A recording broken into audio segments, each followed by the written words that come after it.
ਆਪਾਂ ਸਾਰੇ ਭਰੇ ਦਿਲ ਦੇ ਨਾਲ ਸਰਦਾਰ ਸੰਦੀਪ ਸਿੰਘ ਜੀ ਸੰਧੂ ਤਿਨਾਂ ਦੀ ਅੰਤਮ ਯਾਦ ਵਿੱਚ ਅਰਦਾਸ ਕਰਨ ਵਾਸਤੇ ਗੁਰਦੇਵ ਜੀ ਦੇ ਚਰਨਾਂ ਵਿੱਚ ਉਹਨਾਂ ਦੀ ਆਤਮਾ ਦੀ ਸਮਾਈ ਤੇ ਰਸਾਈ ਵਾਸਤੇ ਆਪਾਂ ਆਏ ਜੁੜੇ ਹੋ।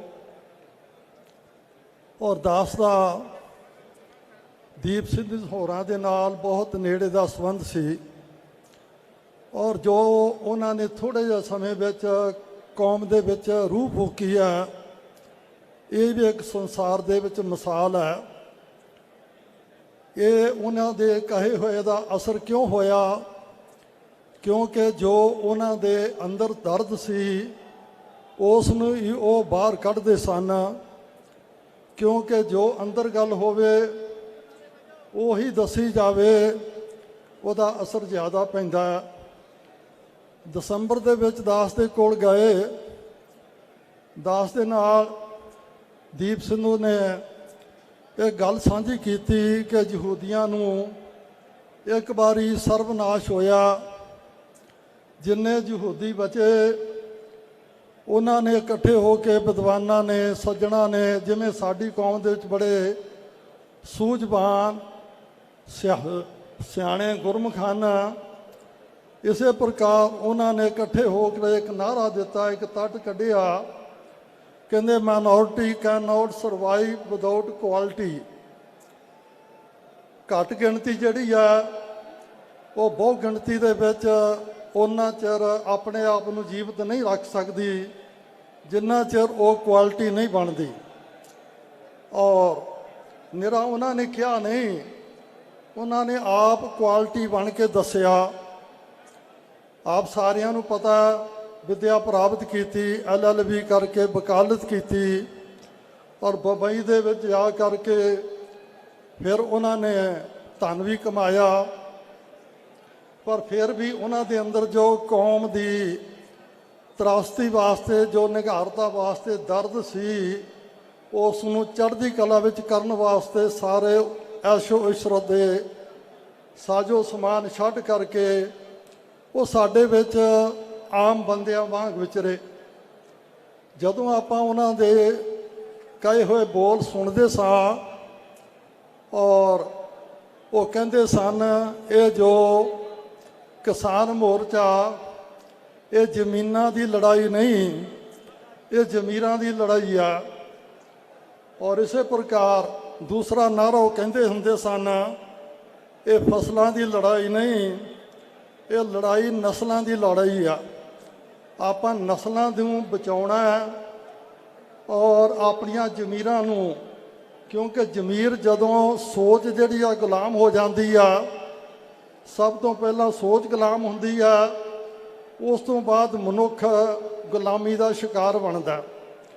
ਸੋ ਇਸ ਕਰਕੇ ਸਾਨੂੰ ਆਪਣੀਆਂ ਜ਼ਮੀਰਾਂ ਨੂੰ ਪਹਿਲਾਂ ਇਹ ਜਗਾਉਣਾ ਪਏਗਾ ਕਿ ਆਪਾਂ ਗੁਲਾਮ ਆ ਔਰ ਇਸ ਗੁਲਾਮੀ ਨੂੰ ਲਾਉਣ ਵਾਸਤੇ ਆਪਾਂ ਨੂੰ ਯਤਨ ਕਰਨੇ ਚਾਹੀਦੇ ਹੈ। ਜੋ ਸਟੇਜ ਤੋਂ ਬਾਰ-ਬਾਰ ਕਿਹਾ ਗਿਆ ਕਿ ਆਪਾਂ ਜਿੱਥੇ ਸਾਰੇ ਹਿੰਦੁਸਤਾਨ ਦੇ ਵਿੱਚ ਦੇ ਜੋ ਵੀ ਕੌਮਾਂ ਹੋਈਆਂ ਉਹਨਾਂ ਦੇ ਇਤਿਹਾਸ ਨੂੰ ਪੜ੍ਹੀਏ, ਜਿਵੇਂ ਦੀਪ ਸਿੰਘ ਸਿੱਧੂ ਨੇ ਪੜ੍ਹਿਆ, ਉਪਰੰਤ ਜੋ ਸਿੱਖ ਕੌਮ ਦਾ ਸ਼ਾਨਾ ਮਤਾ ਇਤਿਹਾਸ ਹੈ ਉਸ ਨੂੰ ਪੜ੍ਹੀਏ, ਫਿਰ ਆਪਾਂ ਕੰਪੈਰੀਜ਼ਨ ਕਰੀਏ ਵੀ ਕਿਹੜਾ ਧਰਮ ਉੱਚਾ ਅਤੇ ਕੀ ਸਾਡੇ ਵਿੱਚ ਵਾਧੇ ਹਨ। ਜੇ ਕੋਈ ਸਾਡੇ ਵਿੱਚ ਕਮੀਆਂ ਉਹਨਾਂ ਨੂੰ ਆਪਾਂ ਨੂੰ ਦੂਰ ਕਰਨਾ ਚਾਹੀਦਾ। ਸੋ ਇਹ ਠੀਕ ਹੈ, ਸਰੀਰ ਜਿਹੜੇ ਆ ਇਹ ਨਾਸ਼ਵੰਤ ਹੈ, ਕਿਉਂਕਿ ਕੋਈ ਸੰਸਾਰ ਵਿੱਚ ਸਦਾ ਵਾਸਤੇ ਨਹੀਂ ਰਿਹਾ। ਜੋ ਆਇਆ ਸੋ ਚੱਲ ਸੀ, ਸਭ ਕੋਈ ਆਈ ਵਾਰੀਏ। ਪਰ ਮਰਦਾ ਉਹ ਹੈ ਜਿਹਦੀ ਸੋਚ ਮਰ ਜਾਂਦੀ ਹੈ, ਮਰਦਾ ਉਹ ਹੈ ਜਿਹਦੀ ਯਾਦ ਮਰ ਜਾਂਦੀ ਹੈ। ਹੁਣ ਆਪ ਜੀ ਦੇਖ ਰਹੇ ਹੋ, ਮੈਂ ਵੀ ਆ ਰਿਹਾ ਸਾਂ ਹੁਸ਼ਿਆਰਪੁਰ ਤੋਂ, ਕਿ ਸੜਕਾਂ ਦੀਆਂ ਸੜਕਾਂ ਭਰੀਆਂ ਆ ਰਹੀਆਂ, ਕਿਸੇ ਨੂੰ ਕੋਈ ਸੱਦਾ ਨਹੀਂ ਦਿੱਤਾ ਗਿਆ। ਕਾਰਨ ਕੀ ਆ? ਹਰ ਨੌਜਵਾਨ ਦੇ ਦਿਲ ਦੀ ਧੜਕਣ ਦੀਪ ਸਿੱਧੂ ਬਣ ਚੁੱਕਾ। ਔਰ ਮੈਂ ਇਹੀ ਬੇਨਤੀ ਕਰਾਂਗਾ, ਕਿਉਂਕਿ ਸਮਾਂ ਬਹੁਤ ਥੋੜ੍ਹਾ, ਆਪਾਂ ਸਾਰਿਆਂ ਨੂੰ ਵੱਧ ਤੋਂ ਵੱਧ ਪੜ੍ਹਨਾ ਚਾਹੀਦਾ, ਜਿਸ ਤੋਂ ਆਪਾਂ ਅੱਜ ਅਵੇਸਲੇ ਹੋ ਰਹੇ ਹਾਂ। ਔਰ ਉੱਚੀਆਂ ਡਿਗਰੀਆਂ ਪ੍ਰਾਪਤ ਕਰਨੀਆਂ ਚਾਹੀਦੀਆਂ ਔਰ ਆਪਣੀ ਕੌਮ ਪ੍ਰਤੀ ਸੋਚਣਾ ਚਾਹੀਦਾ ਹੈ। ਜੋ ਗੁਰੂ ਮਹਾਰਾਜ ਜੀ ਨੇ ਸਾਨੂੰ ਬਾਣੀ ਤੇ ਬਾਣਾ ਦਿੱਤਾ ਉਸ ਦੇ ਧਾਰਨੀ ਬਣਨਾ ਚਾਹੀਦਾ। ਔਰ ਦਾਸ ਨਾਲ ਉਸ ਨੇ ਪ੍ਰੋਮਿਸ ਵੀ ਕੀਤਾ ਸੀ ਕਿ ਠੀਕ ਹੈ, ਮੈਂ ਅਜੇ ਤੱਕ ਮੇਰਾ ਸਰੂਪ ਜਿਹੜਾ ਉਹ ਖਾਲਸਾ ਹੀ ਨਹੀਂ ਬਣਿਆ, ਪਰ ਜਦੋਂ ਮੈਂ ਅਗਲੀ ਵਾਰੀ ਅਗਲੇ ਸਾਲ ਮਿਲਾਂਗਾ, ਮੈਂ ਕਿਹਾ ਉਹ ਤੋਂ ਪਹਿਲਾਂ ਵੀ ਕਈ ਵਾਰੀ ਮਿਲਣਾ ਆਪਾਂ, ਕਹਿੰਦੇ ਨਹੀਂ ਮੈਂ ਅਗਲੇ ਸਾਲ ਜਦੋਂ ਮਿਲਾਂਗਾ ਤੇ ਬਿਲਕੁਲ ਸਾਬਤ ਸੂਰਤ ਤੁਹਾਡੇ ਸਾਹਮਣੇ ਆਵਾਂਗਾ। ਪਰ ਕੁਦਰਤ ਨੇ ਸਮਾਂ ਹੀ ਨਹੀਂ ਦਿੱਤਾ। ਨਰ ਚਾਹਤ ਕਛ ਔਰ ਹੈ ਕਿ ਔਰ ਹੈ ਭਈ, ਚਿਤਵਤ ਰਹਿਓ ਠਗੌਰ, ਨਾਨਕ ਫਾਸੀ ਗੱਲ ਪਰੀਏ, ਕਾਲ ਦਾ ਸੱਦਾ ਆ ਗਿਆ। ਪਰ ਉਹਦੇ ਅੰਦਰ ਦੀ ਮੈਂ ਉਹਨਾਂ ਨੂੰ ਬੇਨਤੀ ਕੀਤੀ, ਮੈਂ ਕਿਹਾ ਤੁਹਾਡੇ ਅੰਦਰ ਬੀਜ ਪਿਆ ਗੁਰੂ ਕੀ ਸਿੱਖੀ ਦਾ, ਠੀਕ ਹੈ ਅਜੇ ਤੱਕ ਉਹ ਪ੍ਰਫੁੱਲਤ ਨਹੀਂ ਹੋਇਆ, ਉਹਨੂੰ ਹੁੰਗਾਰਾ ਨਹੀਂ ਮਿਲਿਆ, ਪਰ ਆਪਾਂ ਦੇਖਦੇ ਹਾਂ ਜਦੋਂ ਸੁੱਕੀ ਜ਼ਮੀਨ ਦੇ ਵਿੱਚ ਬੀਜ ਪਿਆ ਹੋਵੇ ਔਰ ਉਸ ਤੋਂ ਬਾਅਦ ਭਾਵੇਂ 6 ਮਹੀਨੇ ਬਾਅਦ ਬਾਰਿਸ਼ ਹੋਵੇ, ਜਦੋਂ ਬਾਰਿਸ਼ ਹੁੰਦੀ ਆ ਆਪਣੇ ਆਪ ਫੁੱਟ ਕੇ ਬਾਹਰ ਆ ਜਾਂਦਾ। ਇਸੇ ਪ੍ਰਕਾਰ ਜਦੋਂ ਗੁਰੂ ਦੀ ਰਹਿਮਤ ਦੀ ਬਾਰਿਸ਼ ਤੁਹਾਡੇ ਉੱਤੇ ਹੋਈ, ਤੁਸੀਂ ਬਿਨਾਂ ਕਹਿਣ ਤੋਂ ਬਿਨਾਂ ਸੋਚੇ ਤੋਂ ਆਪਣੇ ਆਪ ਗੁਰੂ ਕੀ ਸਿੱਖੀ ਦੇ ਧਾਰਨੀ ਬਣ ਕਰਕੇ ਇੱਕ ਰਾਇਲ ਮਾਡਲ ਬਣ ਕੇ ਨੌਜਵਾਨਾਂ ਦੀ ਅਗਵਾਈ ਕਰੋਗੇ। ਤਾਂ ਤੇ ਹੁਣ ਸਾਡੇ ਵਿੱਚ ਨਹੀਂ, ਪਰ ਸੋਚ ਸਾਡੀ ਉਹਨਾਂ ਦੀ ਸਾਡੇ ਵਿੱਚ ਹੈ।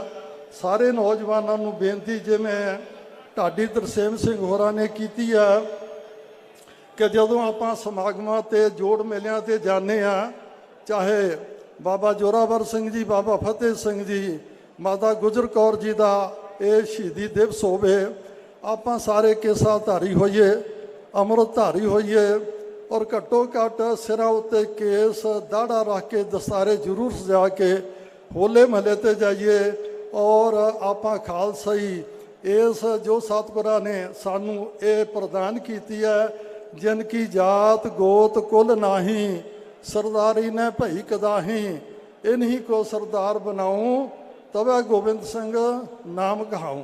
ਸਾਨੂੰ ਗੁਲਾਮੀ ਤੋਂ ਛੁਟਕਾਰਾ ਦੇ ਕੇ ਨੀਵਿਆਂ ਨੂੰ ਉੱਚੇ ਚੱਕ ਕੇ ਸਤਿਗੁਰਾਂ ਨੇ ਸਿਰਦਾਰ ਬਣਾਇਆ।